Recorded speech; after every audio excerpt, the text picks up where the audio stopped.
ಸಮಯಸಾರ ಭಾಗ 69. ಸಮಯಸಾರ ಭಾಗ 69. ಶ್ರೀ ಋಷಭನಾಥರಿಂದ ವರ್ಧಮಾನರವರೆಗೆ 24 ತೀರ್ಥಂಕರರಿಗೆ ಜಯವಾಗಲಿ. ನನ್ನ ಸಮಸ್ತ ಗುರುಗಳಿಗೆ ಜಯವಾಗಲಿ. ಈಗ ನೀವು ಸಮಯಸಾರವನ್ನು ಭಾಗ 69ರಲ್ಲಿ ಕೇಳ್ತಾ ಇದ್ದೀರಿ. 68 ಭಾಗಗಳು ಹಿಂದೆ ಮುಗಿದು ಹೋಗಿದ್ದಾವೆ. ಅದನ್ನು ಕೇಳ್ಕೊಬರ್ರಿ. ನೇರವಾಗಿ ಇದನ್ನು ಕೇಳೋದ್ರಿಂದ ಏನೂ ಗೊತ್ತಾಗೋದಿಲ್ಲ. ಈಗ ನೇರವಾಗಿ ಪ್ರಶ್ನೆಗಳು ಪ್ರಾರಂಭ. ಪ್ರಶ್ನೆ ನಿನ್ನೆ 900 ಅಂದರೆ 915ವರೆಗೆ ಆಗಿತ್ತು. ಈಗ ಪ್ರಶ್ನೆ 916.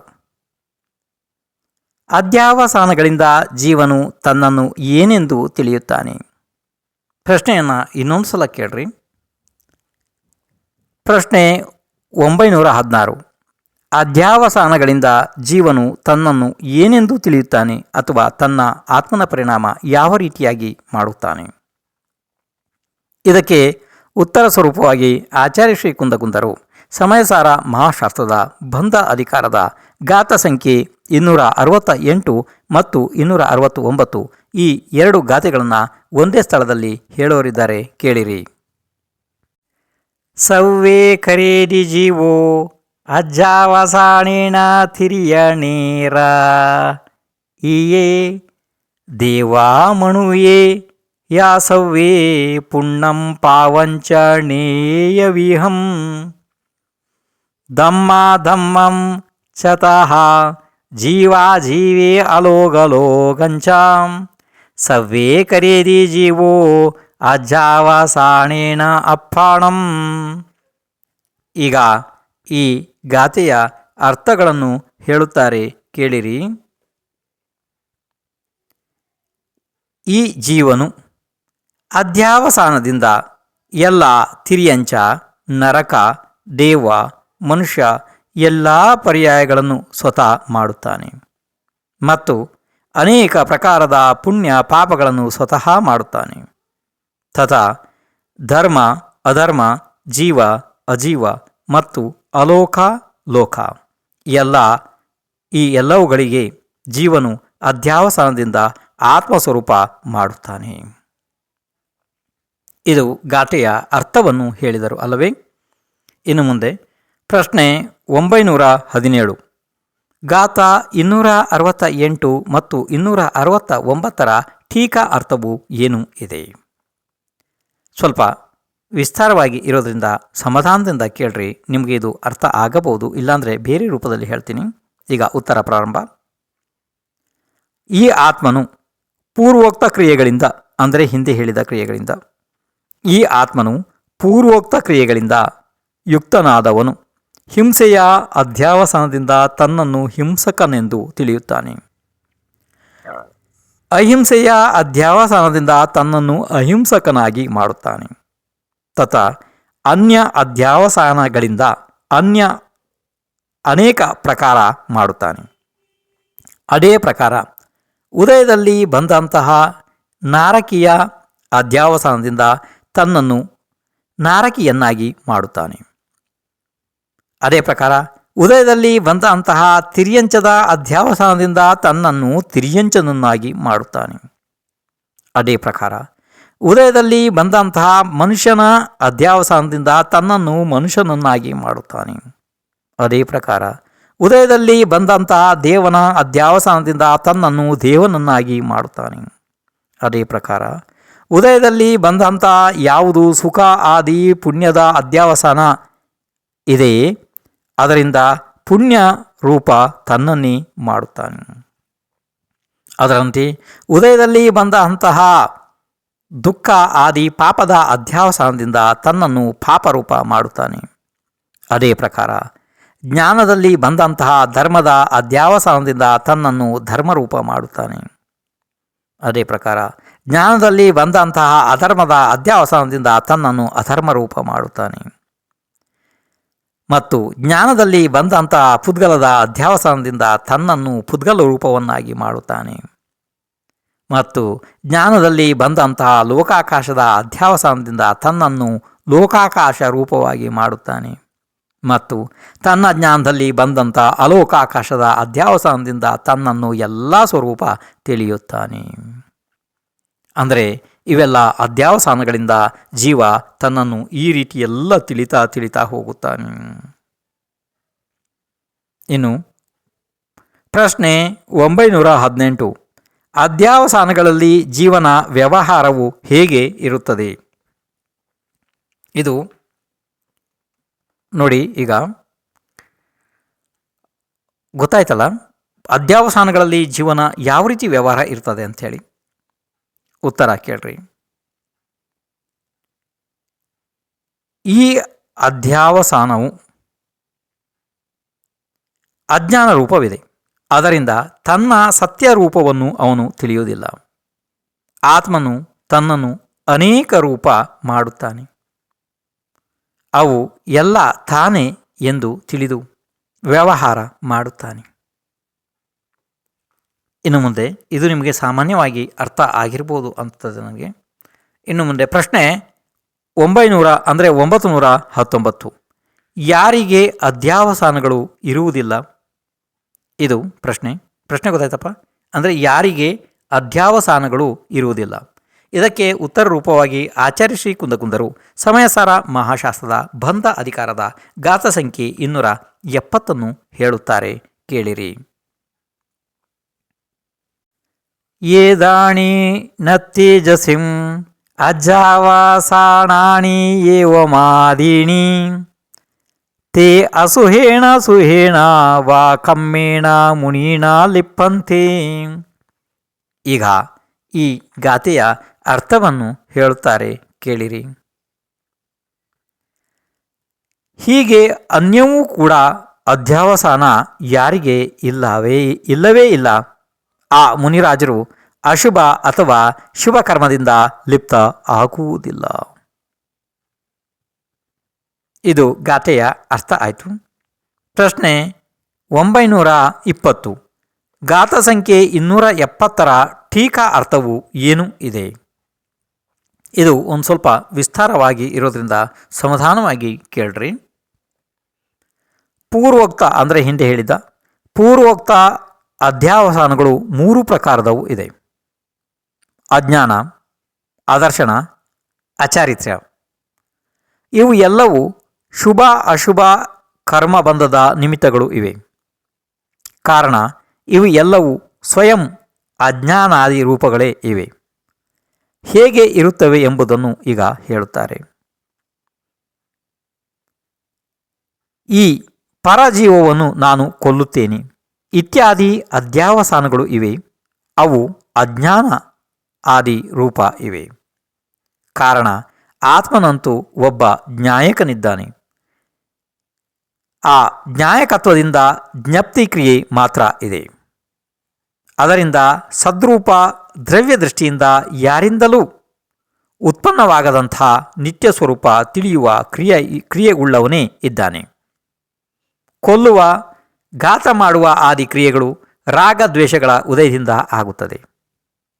ಹೀಗೆ ಆತ್ಮ ಮತ್ತು ಘಾತ ಮಾಡುವ ಆದಿ ಕ್ರಿಯೆಗಳ ಭೇದವನ್ನು ತಿಳಿಯದ ಕಾರಣ ಆತ್ಮನಿಗೆ ಭಿನ್ನವೆಂದು ತಿಳಿಯಲಿಲ್ಲ. ಆದ್ದರಿಂದ ನಾನು ಪರಜೀವಿಗಳ ಘಾತ ಮಾಡುತ್ತೇನೆ ಎಂಬ ಅಧ್ಯಾವಸಾನವು ಮಿಥ್ಯಾಜ್ಞಾನ ಇದೆ. ಹೀಗೆಯೇ ಭಿನ್ನ ಆತ್ಮನ ಅನಾಚಾರವಾಗುವುದೇ ಮಿಥ್ಯಾ ಚಾರಿತ್ರ್ಯವಿದೆ. ಈ ಧರ್ಮದ್ರವ್ಯವು ನನ್ನಿಂದ ತಿಳಿಯಲ್ಪಡುತ್ತದೆ ಎಂಬ ಅಧ್ಯಾವಸಾನವು ಅಜ್ಞಾನ ರೂಪವೇ ಇದೆ. ಜ್ಞಾನ ಮಾತ್ರವಾದಾಗ ಜ್ಞಾನ ಮಾತ್ರನೇ ಇರುತ್ತಾನೆ. ಕಾರಣ ಸದ್ರೂಪ ದ್ರವ್ಯ ದೃಷ್ಟಿಯಿಂದ ಅಹೇತುಕ ಜ್ಞಾನ ಮಾತ್ರ ಏಕರೂಪನೇ ಇದ್ದಾನೆ. ಧರ್ಮ ಆದಿಗಳು ಜ್ಞೇಯ ರೂಪ ಇವೆ. ಹೀಗೆ ಜ್ಞಾನ ಜ್ಞೇಯಗಳ ವಿಶೇಷತೆಯನ್ನು ತಿಳಿಯದ ಕಾರಣ ಭಿನ್ನ ಆತ್ಮನ ಅಜ್ಞಾನದಿಂದ ನಾನು ಧರ್ಮವನ್ನು ತಿಳಿಯುತ್ತೇನೆ. ಹೀಗೆಯೂ ಅಜ್ಞಾನ ರೂಪ ಅಧ್ಯಾವಸಾನ ಇದೆ. ಭಿನ್ನ ಆತ್ಮನನ್ನು ನೋಡದೆ ಶ್ರದ್ಧೆಯನ್ನು ಮಾಡದೇ ಇರುವುದರಿಂದ ಈ ಅಧ್ಯಾವಸಾನವು ಮಿಥ್ಯಾದರ್ಶನ ಇದೆ. ಭಿನ್ನ ಆತ್ಮನ ಅನಾಚರಣದಿಂದ ಈ ಅಧ್ಯಾವಸಾನವು ಅಚಾರಿತ್ರ್ಯ ರೂಪ ಇದೆ. ಅದರಿಂದ ಈ ಎಲ್ಲ ಅಧ್ಯಾವಸಾನಗಳು ಬಂಧಕ್ಕೆ ಕಾರಣ ಇವೆ. ಯಾರಿಗೆ ಈ ಅಧ್ಯಾವಸಾನಗಳು ಇರುವುದಿಲ್ಲ ಅವರೇ ಮುನಿಗಳಲ್ಲಿ ಪ್ರಧಾನರಿದ್ದಾರೆ. ಅವರಿಗೆ ಮುನಿ ಕುಂಜರ ಎನ್ನುತ್ತಾರೆ. ಹೀಗೆ ಇರುವವರು ಅತ್ಯಂತ ವಿರಳ ಇದ್ದಾರೆ. ಅವರೆಲ್ಲರೂ ಅನ್ಯ ದ್ರವ್ಯ ಭಾವಗಳಿಂದ ಭಿನ್ನ ಆತ್ಮ ಸತ್ತಾರೂಪ ದ್ರವ್ಯ ದೃಷ್ಟಿಯಿಂದ ಯಾರಿಂದಲೂ ಉತ್ಪನ್ನವಾಗದಂತಹ ಅಹೇತುಕ ಏಕ ಜ್ಞಾಯಕ ಭಾವ ಸ್ವರೂಪ ಮತ್ತು ಸತ್ವರೂಪ ಅಹೇತುಕ ಏಕ ಜ್ಞಾನರೂಪ ಆತ್ಮನನ್ನು ತಿಳಿಯುತ್ತಾರೆ. ಅವರೇ ಸಮೀಚೀನ ರೂಪದಿಂದ ಶ್ರದ್ಧೆ ಮಾಡುತ್ತಾರೆ, ಆಚರಣೆ ಮಾಡುತ್ತಾರೆ. ಆ ಮುನಿಗಳು ನಿರ್ಮಲ ಸ್ವಚ್ಛಂದ ಸ್ವಾಧೀನ ಪ್ರವೃತ್ತಿ ರೂಪದಿಂದ ಉದಯಮಾನವಾದಂತಹ ಅಮಂದ ಪ್ರಕಾಶರೂಪ ಅಂತರಂಗ ಜ್ಯೋತಿ ಸ್ವರೂಪವಿದೆ. ಇದೇ ಕಾರಣದಿಂದ ಅಜ್ಞಾನ ಆದಿಗಳ ಅತ್ಯಂತ ಅಭಾವದಿಂದ ಶುಭ ತಥಾ ಅಶುಭ ಕರ್ಮದಿಂದ ಬದ್ಧವಾಗುವುದಿಲ್ಲ. ಪ್ರಶ್ನೆ 921. ಮುನಿಕುಂಜರರು ಹೇಗೆ ಇರುತ್ತಾರೆ? ಉತ್ತರ: ಎಲ್ಲಿಯವರೆಗೆ ಆತ್ಮನು ತನ್ನ ರಾಗಾದಿಕ ಭಾವ ಮತ್ತು ಆತ್ಮನ ಜ್ಞೇಯ ರೂಪ ಅನ್ಯ ದ್ರವ್ಯದ ಭೇದವನ್ನು ತಿಳಿಯುವುದಿಲ್ಲ, ಅಲ್ಲಿಯವರೆಗೆ ನಾನು ಪರರನ್ನು ಕೊಲ್ಲುತ್ತೇನೆ ತಥಾ ಪರದ್ರವ್ಯವನ್ನು ತಿಳಿತೇನೆ ಎಂಬ ಅಧ್ಯಾವಸಾನಗಳು ಆಗುತ್ತವೆ. ಭೇದ ಜ್ಞಾನದ ಹೊರತು ವಿಜ್ಞಾನವು ಮಿಥ್ಯಾಜ್ಞಾನ ಇದೆ. ಮಿಥ್ಯಾದರ್ಶನ ಮಿಥ್ಯಾಚಾರಿತ ರೂಪ ಇದೆ. ಹೀಗೆ 3 ರೂಪದಿಂದ ಪ್ರವರ್ತಿಸುತ್ತಾನೆ. ಯಾರಿಗೆ ಇವು ಇಲ್ಲ ಅವರೇ ಮುನಿಕುಂಜರರು ಇರುತ್ತಾರೆ. ಅವರೇ ಆತ್ಮನನ್ನು ಸಮೀಚೀನ ರೂಪದಿಂದ ತಿಳಿಯುತ್ತಾರೆ, ಶ್ರದ್ಧೆಯನ್ನು ಕೂಡ ಮಾಡುತ್ತಾರೆ.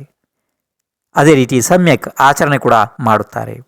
ಅಜ್ಞಾನದ ಅಭಾವದಿಂದ ಸಮ್ಯಕ್ ದರ್ಶನ ಸಮ್ಯಕ್ ಜ್ಞಾನ ಸಮ್ಯಕ್ ಚಾರಿತ್ರದಿಂದ ಅವರು ಕರ್ಮದಿಂದ ಬದ್ಧವಾಗುವುದಿಲ್ಲ.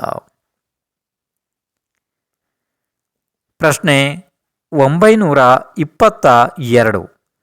ಅನೇಕ ಸಾರಿ ಅಧ್ಯಾವಸಾನ ಶಬ್ದ ಬಂದಿದೆ, ಆದರೆ ಅದರ ಸರಿಯಾದ ಅರ್ಥ ನಮಗೆ ತಿಳಿದಿಲ್ಲ. ಇದು ಗೊತ್ತಾಯಿತು.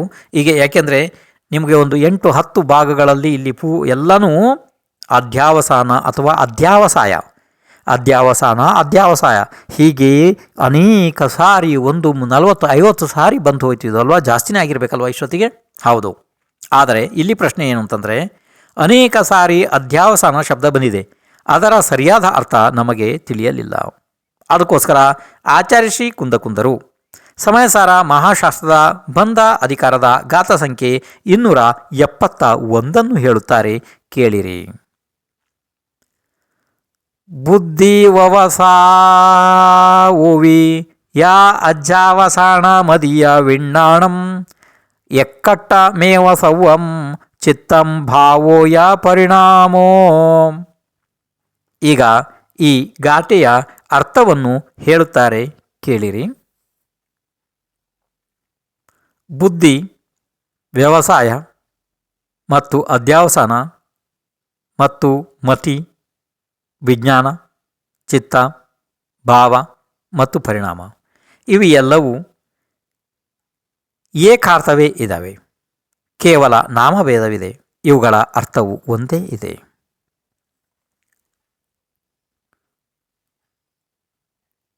ಪ್ರಶ್ನೆ 923.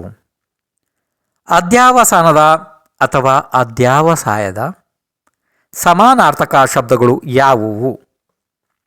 ಕೇಳ್ರಿ, ಮತ್ತೆ ಇದನ್ನು ಸ್ವಲ್ಪ ಬರ್ಕೊಳ್ರಿ ಸರಿಯಾಗಿ. ಉತ್ತರ ಕೇಳ್ರಪ್ಪ. ಬುದ್ಧಿ, ವ್ಯವಸಾಯ, ಅಧ್ಯಾವಸಾನ, ಮತಿ, ವಿಜ್ಞಾನ, ಚಿತ್ತ, ಭಾವ, ಪರಿಣಾಮ ಇವು 8 ಶಬ್ದಗಳು ಏಕಾರ್ಥವಾಚ್ಯ ಶಬ್ದಗಳು ಇದ್ದಾವೆ. ಅಂದರೆ ಸಮಾನಾರ್ಥಕ ಶಬ್ದಗಳು ಇದ್ದಾವೆ. ನೀವು ಎಲ್ಲಿ ಯಾವುದೇ ಸ್ಥಳದಲ್ಲಿ ಯಾವುದೇ ಬಂದರೂ ಕೂಡ ಒಂದೇ ರೀತಿ ಅದನ್ನು ಸ್ವೀಕರಿಸಬೇಕು. ಗೊತ್ತಾಯ್ತಲ್ಲಪ್ಪ? ಯಾವ್ಯಾವುದು? 1 ಬುದ್ಧಿ, 2 ವ್ಯವಸಾಯ, 3 ಅಧ್ಯಾವಸಾನ, 4 ಮತಿ, 5 ವಿಜ್ಞಾನ, 6 ಚಿತ್ತ, 7 ಭಾವ, 8 ಪರಿಣಾಮ. ಗೊತ್ತಾಯ್ತಲ್ಲ? ಬರ್ಕೊಂಡ್ರಿ ಇದನ್ನ? ಆಯಿತು. ಹಾಗಾದರೆ ಇನ್ನು ಮುಂದೆ ಪ್ರಶ್ನೆ 924. ಒಂದೇ ವಿಷಯವು 8 ರೂಪದಿಂದ ಏಕೆ ಹೇಳಲ್ಪಟ್ಟಿತು ಅಥವಾ ಹೇಗೆ ಹೇಳಲ್ಪಟ್ಟಿತು? ಗೊತ್ತಾಯ್ತಲ್ಲ? ಈಗ ಹಿಂದೆ ನಿಮಗೆ ಹೇಳಿದ್ದಲ್ವ, ಈಗ 8 ವಿಷಯಗಳು ಅಂದರೆ ಯಾವುದಪ್ಪ? ಬುದ್ಧಿ, ವ್ಯವಸಾಯ ಇದೆಲ್ಲನೂ. ಹೌದು. ಈಗ ಪ್ರಶ್ನೆ ಗೊತ್ತಾಯ್ತು ನಿಮಗೆ. ಪ್ರಶ್ನೆ 924. ಒಂದೇ ವಿಷಯವನ್ನು 8 ರೂಪದಿಂದ ಹೇಗೆ ಹೇಳಲ್ಪಟ್ಟಿತು ಅಂದರೆ ಏಕೆ ಹೇಳಿದ್ರಪ್ಪ, ಏನು ಕಾರಣ? ಒಂದೇ ಶಬ್ದ ಹೇಳಿದರೆ ಸಾಕಾಗಿತ್ತಲ್ಲ, ನಮಗಿಷ್ಟೆಲ್ಲ ಯಾಕೆ ಗೊಂದಲ ಮಾಡಬೇಕಲ್ವಾ? ಹಾಗೆ ಅಲ್ಲ, ಹಾಗೆ ಇಲ್ಲ. ಈಗ ಇದರ ಉತ್ತರವನ್ನು ಕೇಳುತ್ತೀರಿ. ಉತ್ತರ ನೋಡ್ರಿ, ಸ್ವಲ್ಪ ಗಮನ ಇಟ್ಟು ಕೇಳ್ರಿ, ಗೊತ್ತಾಗ್ತದೆ ಇದು. ನೋಡಿ, ಸ್ವ ಮತ್ತು ಪರರ ಭೇದ ವಿಧಾನವಿಲ್ಲದ್ದರಿಂದ ಜೀವನಿಗೆ ಯಾವ ನಿಶ್ಚಯವಾಗುತ್ತದೆಯೋ ಅದು ಅಧ್ಯಾವಸಾನ ಇದೆ. ಅದೇ ಬೋಧನಾ ಮಾತ್ರದಿಂದ ಬುದ್ಧಿ ಇದೆ. ನಿಶ್ಚಿತ ಮಾತ್ರದಿಂದ ಅದು ವ್ಯವಸಾಯವಿದೆ. ತಿಳಿಯುವ ಮಾತ್ರದಿಂದ ಅದು ಮತಿ ಇದೆ. ವಿಜ್ಞಪ್ತಿ ಮಾತ್ರದಿಂದ ಅದು ವಿಜ್ಞಾನ ಇದೆ. ಚೇತನ ಮಾತ್ರದಿಂದ ಅದು ಚಿತ್ತವಿದೆ. ಚೇತನದ ಭವನ ಅಂದರೆ ಪರಿಣಾಮದ ಮಾತ್ರದಿಂದ ಅದು ಭಾವ ಇದೆ. ಪರಿಣಾಮನ ಮಾತ್ರದಿಂದ ಅದು ಪರಿಣಾಮವಿದೆ. ಇವು ಎಲ್ಲವೂ ಏಕಾರ್ಥವಾಚಿ ಶಬ್ದಗಳು ಇವೆ. ಗೊತ್ತಾಯ್ತಪ್ಪ? ಅದಕ್ಕೋಸ್ಕರನೇ ಈ ಕಾರಣದಿಂದಾಗಿ ಅವುಗಳ ಭೇದ ಅಂದರೆ 8 ಪ್ರಕಾರದಲ್ಲಿ ಹೇಳಲ್ಪಟ್ಟಿತು ಅಲ್ವಾ? ಪ್ರಶ್ನೆ 925. ಬುದ್ಧಿ ಆದಿ ಅಧ್ಯಾವಸಾನಗಳು ಜೀವನದಲ್ಲಿ ಎಲ್ಲಿಯವರೆಗೆ ಇರುತ್ತವೆ? ಗೊತ್ತಾಯ್ತಪ್ಪ ಇದು? ಗೊತ್ತಾಯ್ತು? ಉತ್ತರ, ಬುದ್ಧಿ ಆದಿ 8 ಹೆಸರುಗಳನ್ನು ಹೇಳಿದೆ. ಅವು ಎಲ್ಲವೂ ಚೇತನ ಆತ್ಮನ ಪರಿಣಾಮಗಳು ಇವೆ. ಎಲ್ಲಿಯವರೆಗೆ ಸ್ವ ಮತ್ತು ಪರರೊಳಗಿನ ಭೇದ ಜ್ಞಾನವಾಗುವುದಿಲ್ಲ ಅಲ್ಲಿಯವರೆಗೆ ಪರರಲ್ಲಿ ಮತ್ತು ತನ್ನಲ್ಲಿ ಏಕತ್ವದ ನಿಶ್ಚಿತ ರೂಪಿ ಬುದ್ಧಿ ಅಧಿಕ ಆಗುತ್ತದೆ. ಅವುಗಳನ್ನು ಅಧ್ಯಾವಸಾನ ಹೆಸರಿನಿಂದ ಇಲ್ಲಿ ಹೇಳಲ್ಪಡುತ್ತದೆ. ಇದು ನಿಮಗೆ ಗೊತ್ತಾಯ್ತು ಈಗ? ಅಂದರೆ ಈ ಬುದ್ಧಿ ಆದಿ 8 ಹೆಸರುಗಳನ್ನು ಇಲ್ಲಿ ಹೇಳಿದೆ ಅಲ್ವಾ? ಅವು ಎಲ್ಲವೂ ಚೇತನ ಅಂದರೆ ಆತ್ಮನ ಪರಿಣಾಮಗಳು ಇವೆ. ಎಲ್ಲಿಯವರೆಗೆ ಸ್ವ ಆತ್ಮ ಮತ್ತು ಪರ ವಸ್ತುಗಳ ಭೇದ ಜ್ಞಾನ ಆಗುವುದಿಲ್ಲ ಅಲ್ಲಿಯವರೆಗೆ ಪರರಲ್ಲಿ ಮತ್ತು ತನ್ನಲ್ಲಿ ಏಕತ್ವದ ನಿಶ್ಚಿತ ರೂಪಿ ಬುದ್ಧಿ ಅಧಿಕ ಆಗುತ್ತದೆ ಅಲ್ವಾ? ಅವುಗಳು ಅಧ್ಯಾವಸನ ಹೆಸರಿನಿಂದ ಹೇಳಲ್ಪಡುತ್ತವೆ. ಇದನ್ನು ನಾನು 2 ಸತಿ ಹೇಳಿದ್ದೀನಿ. ಆದ್ದರಿಂದ ನೀವು ಇದನ್ನು 10 ಅಲ್ಲ 20 ಸತಿ ಕೇಳ್ಯಾರು ಇದನ್ನು ಹೇಗಾದರೂ ಮಾಡಿ ಅರ್ಥ ಮಾಡಿಕೊಳ್ಳಿರಿ. ಇಲ್ಲ ಅಂದರೆ ಅಧ್ಯಾವಸಾನ ಕೊನೆಯವರೆಗೆ ನಮಗೆ ಅರ್ಥ ಆಗುವುದಿಲ್ಲ. ಪ್ರಶ್ನೆ 926. ಮೇಲೆ ಹೇಳಿದ ಪ್ರಕಾರಗಳಲ್ಲಿ ಜಿನೇಂದ್ರ ದೇವರು ಯಾವುದನ್ನು ಬಿಡಲು ಹೇಳಿದ್ದಾರೆ? ಉತ್ತರ, ಅನ್ಯ ಪದಾರ್ಥಗಳಲ್ಲಿ ಆಗುವ ಆತ್ಮ ಬುದ್ಧಿರೂಪ ಅಧ್ಯಾವಸಾನವನ್ನು ಅವರು ಬಿಡಿಸಿದ್ದಾರೆ. ಪ್ರಶ್ನೆ 927. ಯಾವ ಮುನಿರಾಜರು ಮೋಕ್ಷವನ್ನು ಪ್ರಾಪ್ತ ಮಾಡಿಕೊಳ್ಳುತ್ತಾರೆ? ಪ್ರಶ್ನೆ ಗೊತ್ತಾಯ್ತಪ್ಪ? ಅಂದರೆ ಎಂತಹ ಆಚರಣೆ ಇರುವವರು. ಗೊತ್ತಾಯ್ತು? ಈ ಪ್ರಶ್ನೆ ಇನ್ನೊಂದ್ಸಲ ಕೇಳ್ರಿ. ಪ್ರಶ್ನೆ 927. ಯಾವ ಮುನಿರಾಜರು ಮೋಕ್ಷವನ್ನು ಪ್ರಾಪ್ತ ಮಾಡಿಕೊಳ್ಳುತ್ತಾರೆ? ಇದಕ್ಕೆ ಉತ್ತರ ಸ್ವರೂಪವಾಗಿ ಆಚಾರ್ಯ ಕುಂದಕುಂದರು ಸಮಯಸಾರ ಮಹಾಶಾಸ್ತ್ರದ ಬಂಧ ಅಧಿಕಾರದ ಗಾತ್ರ ಸಂಖ್ಯೆ 272 ಹೇಳುತ್ತಾರೆ, ಕೇಳಿರಿ. ಏವಂ ವ್ಯವಹಾರಣವೋ ಪಡಿಸಿದ್ದೋ ಜಾಣ ನಿಶ್ಚಯ ಣಯೇಣ ನಿಶ್ಚಯಣ ಯಾಸಿದ ಪುನಃ ಮುನಿಧೋ ಪಾವಂತಿ ನಿವಾಣಂ. ಈಗ ಈ ಗಾಥೆಯನ್ನು ಹೇಳಿದರು. ಹಾಗಾದರೆ ಈ ಗಾಥೆಯ ಅರ್ಥವನ್ನು ಕೇಳಿರಿ. ವ್ರತ ಸಮಿತಿ ಗುಪ್ತಿ ಶೀಲ ತಪಗಳನ್ನು ಜಿನೇಶ್ವರರು ಹೇಳಿದ್ದಾರೆ. ಅವುಗಳನ್ನು ಮಾಡುತ್ತಲೂ ಅಭವ್ಯ ಮಿಥ್ಯಾ ದೃಷ್ಟಿ ಜೀವನು ಅಲ್ಲ. ಇದನ್ನು ಒಂದು ಕೆಲಸ ಮಾಡಿ. ಈಗ ಕಥೆಯ ಅರ್ಥವನ್ನು ಇನ್ನೊಂದು ಸಲ ಕೇಳ್ರಿ, ಬೇರೆ ರೀತಿಯಿಂದ ಕೇಳ್ರಿ. ಇದನ್ನ ಕೇಳ್ರಿ. ಇಲ್ಲಿ ನೋಡ್ರಿ, ಪೂರ್ವಕಥಿತ ರೀತಿಯಿಂದ ಅಧ್ಯಾವಸಾನ ವ್ಯವಹಾರ ನಯವಿದೆ. ಅದು ನಿಶ್ಚಯ ನಯದಿಂದ ನಿಷೇಧ ರೂಪ ತಿಳಿಯಬೇಕು. ಯಾವ ಮುನಿರಾಜರು ನಿಶ್ಚಯ ನಯದ ಆಶ್ರಿತ ಇದ್ದಾರೆ ಅವರು ಮೋಕ್ಷಕ್ಕೆ ಪ್ರಾಪ್ತ ಆಗುತ್ತಾರೆ. ಗೊತ್ತಾಯ್ತಪ್ಪ? ಇದು ಗೊತ್ತಾಯ್ತು? ಇನ್ನೊಂದ್ಸಲ ಕೇಳ್ತಿರ್ಬೇಕಾರೆ ನೋಡ್ರಿ, ಪೂರ್ವಕಥಿತ ಅಂದರೆ ಹಿಂದೆ ಹೇಳಿದ ರೀತಿಯಿಂದ ಅಧ್ಯಾವಸಾನ ರೂಪ ಎಲ್ಲ ವ್ಯವಹಾರ ನಯವಿದೆ. ಅದು ನಿಶ್ಚಯ ನಯದಿಂದ ನಿಷೇಧ ರೂಪ ಇದೆ ಎಂದು ತಿಳಿಯಬೇಕು ಅಲ್ವಾ? ಇನ್ನು ಮುಂದೆ ಯಾವ ಮುನಿರಾಜರು ನಿಶ್ಚಯ ನಯದ ಆಶ್ರಿತ ಇದ್ದಾರೆ ಅವರು ಮೋಕ್ಷಕ್ಕೆ ಪ್ರಾಪ್ತರಾಗುತ್ತಾರೆ, ಅಂದರೆ ಅವರು ಮೋಕ್ಷವನ್ನು ಪಡೆಯುತ್ತಾರೆ. ಗೊತ್ತಾಯ್ತಲ್ಲಪ್ಪ? ಇರಲಿ.